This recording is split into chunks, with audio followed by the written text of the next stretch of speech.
पाकिस्तान के top doctors के साथ अपॉइंटमेंट बुक करें, वो भी पेशेंट फीडबैक देखते हुए। आज ही ओला डॉक ऐप डाउनलोड करें। ओला डॉक, डॉक्टर का अपॉइंटमेंट आसानी से। अस्सलाम वालेकुम, मेरा नाम डॉक्टर वर्दा ज़हरा है और मैं बच्चों की स्पेशलिस्ट डॉक्टर हूँ। मैंने MBBS Shifa college of medicine Islamabad से किया और उसके बाद FCPS पीडियाट्रिक मेडिसिन जो कि बच्चों की स्पेशलिस्ट डिग्री है बच्चों के अमराज में, वो पिम्स हॉस्पिटल इस्लामाबाद से मुकम्मल की। इसके बाद मैंने बच्चों की वैक्सीनेशन में CDC सर्टिफिकेशन हासिल की है और अमेरिकन एकेडमी ऑफ पीडियाट्रिक्स से बच्चों की नशोनुमा में सर्टिफिकेशन हासिल की है।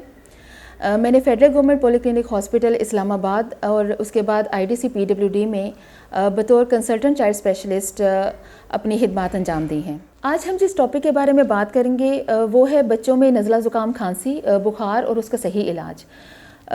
जब बच्चों में हम देखते हैं, जैसे आजकल सर्दियों के मौसम में जो है वो खांसी जब शुरू होती है तो बाज़ औक़ात बहुत ज़्यादा बढ़ जाती है या बुखार बहुत तेज़ हो जाता है, तो बाज़ औक़ात वालिदैन सबसे बड़ी गलती ये करते हैं कि वो फ़ौरन एंटीबायोटिक शुरू कर देते हैं।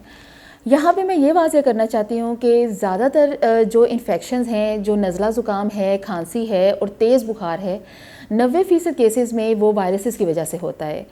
तो एंटीबायोटिक्स वायरल इन्फेक्शंस में बिल्कुल मददगार साबित नहीं होती, इसलिए बहुत ज़रूरी है कि हम एंटीबायोटिक्स फ़ौरन ना स्टार्ट करवाएं और इस बात को समझें कि एंटीबायोटिक्स शुरू करने की सिर्फ चंद एक इंडिकेशंस होती हैं कि अगर गले में पस है या टॉन्सिलाइटिस हो गया या गले में पीप पड़ गई है।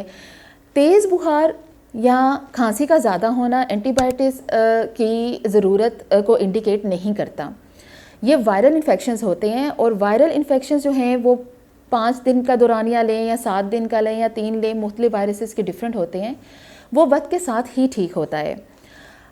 होता ये है कि हम जब एंटीबायोटिक्स शुरू कर देते हैं तो ये नहीं समझते कि एंटीबायोटिक्स का एक तो इससे रेजिस्टेंस हो जाती है अगर आप गैर ज़रूरी इस्तेमाल करें। रेजिस्टेंस का मतलब ये है कि अगर वायरल इन्फेक्शंस के लिए आप बार बार एंटीबायोटिक्स यूज़ कर रहे हैं तो जब एंटीबायोटिक की वाकई में ज़रूरत होगी तो तब वो उतना असर नहीं करेगी जितना उसको करना चाहिए, या फिर वो बिल्कुल ही असर नहीं करेगी। तो इसलिए इसका इस्तेमाल जो है वो बिल्कुल जहाँ पे आपको पता हो कि ये बैक्टीरियल इन्फेक्शन है, क्लियर कट हो, तो डॉक्टर्स के मशवरे के बगैर जो है वो इस्तेमाल नहीं करनी चाहिए। दूसरा ये नुकसान होता है कि एंटीबायोटिक्स के अपने साइड इफ़ेक्ट्स होते हैं। बाज़ एंटीबायोटिक्स के साथ उल्टी और डायरिया, दस्त वगैरह लग जाते हैं और ये बहुत कॉमन साइड इफ़ेक्ट है एंटीबायोटिक्स का। तो वायरल इन्फेक्शन को ट्रीट करते करते बच्चे को साथ खांसी और बुखार के साथ उल्टी और मोशन भी शुरू हो जाते हैं। तो इस वजह से एंटीबायोटिक्स को बहुत सोच समझ के बगैर डॉक्टर के मशवरे के नहीं यूज़ करना चाहिए और वो भी प्रॉपर डोज में। फिर सवाल ये पैदा होता है कि अगर हम एंटीबायोटिक्स यूज़ नहीं करें तो फिर हम वायरल इन्फेक्शन को कैसे बेहतर करें, क्योंकि बहुत से केसेस में एंटीवायरस मौजूद नहीं हैं। तो उसके लिए आपने जितना भी इस वायरल इन्फेक्शन का दौरानिया है, 3 दिन है, 5 दिन है, 7 दिन है, उसके दौरान में आपने इस तरह से बच्चे को कुछ ऐसे टोटके करने हैं या कुछ ऐसी दवाइयाँ देनी हैं जिससे कि उसका ये पीरियड आराम से गुजर जाए। जैसे कि वायरस अगर बुखार अमूमन जो है वो 3 दिन का बुखार है, अगर 103 या 102 से ज़्यादा बुखार होता है तो फिर उसके लिए आप बुखार की दवाई इस्तेमाल करें प्रॉपर डोज में। अगर नाक बंद है तो उसके लिए छोटे बच्चों के सक्शन बल्ब आते हैं, वो आप इस्तेमाल कर सकते हैं। अगर बच्चे की उम्र जो है वो 1 साल से ज़्यादा है तो उन्हें आप गर्म मशरूबात दे सकते हैं, जैसे कि कहवा है, सूप है, यखनी है, जिससे कि उनकी खांसी में भी फ़र्क आए और इनको जो है वो नज़ले ज़ुकाम में भी बेहतरी आए।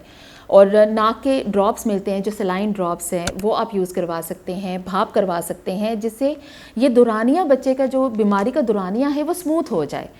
हम एंटीबायोटिक्स स्टार्ट करवाते हैं तो उससे एक रेजिस्टेंस का मसला, दूसरा बच्चे खाना पीना बिल्कुल ही छोड़ देते हैं। तो ये एक बहुत ज़रूरी है कि सही तौर पे इलाज हो। इसके अलावा बच्चे को पानी का इंटेक जो है वो अच्छा रखना चाहिए। कम से कम दिन में 4 गिलास पानी लाजमी देना चाहिए, क्योंकि ये जो बुखार हो रहा होता है, नज़ला निकल रहा होता है, इसकी वजह से बच्चे पानी की कमी का शिकार होते हैं, जिसकी वजह से खांसी और तेज़ हो जाती है। और एक और इसमें मैं पॉइंट जो है वो सामने लाना चाहती हूँ कि हर बार वायरल इन्फेक्शन भी नहीं होता जिसकी वजह से खांसी हो रही होती है, और बाज़ औक़ात बच्चा एलर्जिक होता है जिसकी वजह से खांसी है। तो डिफरेंट डॉक्टर्स, माँ बाप डिफरेंट डॉक्टर्स भी चेंज कर रहे होते हैं, कोई एक एंटीबायोटिक दे देता है, कोई दूसरी एंटीबायोटिक दे देता है, लेकिन बच्चे की जो एलर्जी है उसका इलाज नहीं हो रहा होता। तो बहुत ज़रूरी है कि ऐसे बच्चों को जो कि हर सर्दियों में बीमार पड़ते हैं या बार बार बीमार पड़ते हैं, अगर उनमें एलर्जी के अलामात हैं तो उनमें एलर्जी की अलामात, जो एलर्जेंस हैं उनको दूर किया जाए। और एलर्जी की अलामात को कंट्रोल करने के लिए कुछ दवाइयाँ भी हैं जो कि एलर्जी को शुरू नहीं होने देती, वो इस्तेमाल की जाएँ। अब एलर्जन कौन कौन से कॉमन एलर्जन है वो हमें पता होने चाहिए। अगर तो घर में कोई लकड़ियाँ जलाता है या जलाते हैं आप, वो नहीं करनी बच्चे के सामने। अगर कोई सिगरेट नोशी करता है तो वो नहीं करनी। अगर बच्चे के रूम में कारपेट्स हैं तो वो डस्ट एलर्जी की वजह से हो सकता है, तो अपने कारपेट्स उठा देने हैं, कर्टन्स रिमूव कर देने हैं। अगर जो सडन टेम्परेचर चेंज होता है, जैसे बाज़ औक़ात इन्वर्टर लगाते हैं तो उसकी वजह से बच्चों में खांसी तेज़ हो जाती है, तो ये माँ बाप ने ज़रा नोट करना है कि क्या ऐसा हुआ था कि बच्चे की खांसी तेज़ हो गई थी, तो उस चीज़ से अवॉइड करना है। अगर घर में कोई पेट्स हैं, कोई पालतू जानवर है, तो उससे अवॉइड करना है। जैसे वूल के कपड़े होते हैं जिससे रेशे निकलते हैं, वो वाले कपड़े अवॉइड करने हैं। अगर घर में कोई पेट्स हैं, कोई पालतू जानवर है, तो उससे अवॉइड करना है, उसके फर से अवॉइड करना है। और इसके अलावा जो वूल के कपड़े होते हैं जिनसे रेशे निकलते हैं, उसके बजाय कोशिश ये करें कि जो फ्लीस के कपड़े हैं जिससे रेशे नहीं निकलते वो इस्तेमाल करें। और टेल्कम पाउडर बच्चों में जो है वो भी बहुत ज़्यादा एलर्जीज़ का सबब बनता है, तो वो भी इस्तेमाल नहीं करनी चाहिए। इसके अलावा बच्चे को पानी का इंटेक जो है वो अच्छा रखना चाहिए। कम से कम दिन में 4 ग्लास पानी लाजमी देना चाहिए, क्योंकि ये जो बुखार हो रहा होता है, नज़ला निकल रहा होता है, इसकी वजह से बच्चे पानी की कमी का शिकार होते हैं, जिसकी वजह से खांसी और तेज़ हो जाती है।